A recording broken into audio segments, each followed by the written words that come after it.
Good morning, St. Francis. Good morning, people of God. It is Friday, the 14th day of June, 2024. It is Friday of the 10th week of the year, the 10th week in Ordinary Time. It is also Flag Day today. So a lot of things that happened this week. St. Anthony yesterday, Flag Day today. But it's going to be another very hot one here. The U.S. Open in Pinehurst is still going on, and it's going to be a very hot day for all the golfers and everything else like that too here. So a lot of things, again, like I said, happening here in North Carolina. On this Friday of the 10th week of the year, the story of Elijah continues. Again, it's just a very interesting kind of narrative of Elijah's troubles and tribulations as he tries to bring Israel again back to God's covenant. And most of the times Elijah seems to be on a mountain, either escaping people or trying to discern God's will or whatever it is. And today we have this passage again of him on Horeb, and basically he is there because he thinks he has failed in trying to bring Israel back to God, and the people who'd rather worship idols and worship Baal and worship the gods and goddesses of the neighboring cultures and peoples basically want to kill him, and so he's hiding out there. And we have the wonderful encounter with God, though, at this point where God tells Elijah that he's going to be appearing, and there are a whole bunch of natural phenomena that happen, like earthquakes and thunder and lightning and things like that. But Elijah recognizes that God is not in any of this powerful, dramatic, kind of even frightening natural phenomenon, but there is a small whispering wind that then comes after all of this dramatic phenomenon passes, and it is there that Elijah realizes that God is present.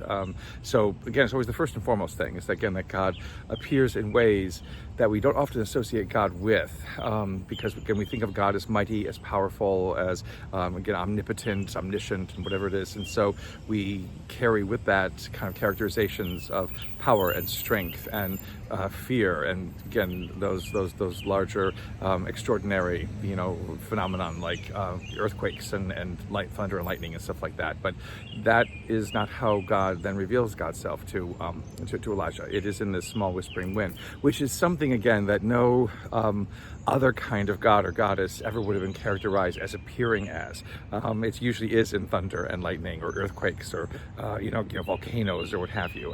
So the uniqueness of this God of Abraham, Isaac, and Jacob, the one who becomes the God of Israel, and being attentive to that.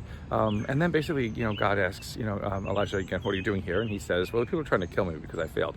And he basically says, go back down the mountain and to anoint two people as king. The big one is Jehu, who's going to become the king of Israel, who will try to bring people back to God, but again, he will fail too, because all the kings of Israel were never ever very good.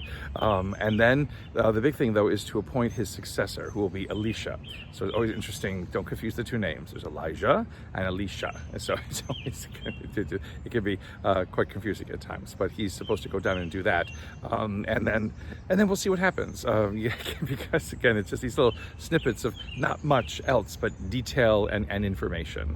The big information in this first reading, though, again, is that God is not who we often think God is, and that's important, because sometimes we tend to create God in our own image, when in the reality is we need to remember that we are created in God's image, and to act more as God does, and not to make God act as we do. In Matthew's Gospel today, it's, again, I don't know who Jesus ticked off that he got very angry at all of these kinds of things, because he speaks in blatant exaggerations, and then the whole teaching about adultery and divorce. Again, Jesus never talked about marriage. It's like he talks about bridegroom and bride, but that's him and Israel. It doesn't necessarily ever talk about a specific teaching on marriage. He loves to talk about divorce, or at least he doesn't love to talk about divorce. He speaks about it like once or twice, and then we make a whole theology out of it, and that's a bit problematic, because again, the danger is always reading too much into what Scripture is saying, and not then sometimes reading enough into what Scripture is truly saying.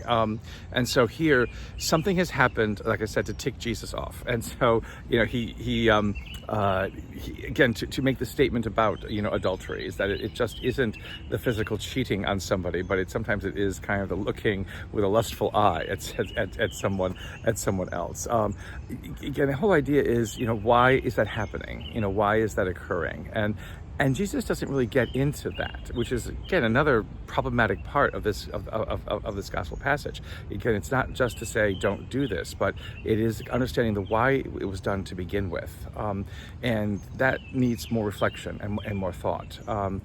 Then it goes on. It's like if your eye causes you to sin, pluck it out. If your hand causes you to sin, chop it off. Again, all of these kinds of exaggerative sort of statements, and again, these are probably being issued out of Jesus's mouth because, again, there are those who are trying to have such a strict view of the Mosaic law and of what the Pharisees and the scribes are teaching. And Jesus is kind of like, again, if you want to follow exaggerated claims, exaggerated laws, well, then you're going to go to exaggerated ends, in following them. It's be careful, again, what are you following, and be careful about why you are following it, and be careful about why it is that something, happens, in your life, and what can be done so that you don't have, what can be done to heal it, so that you don't have to move into such exaggerating ways of dealing with it. That's basically, it for today. And so may the Lord give you his peace.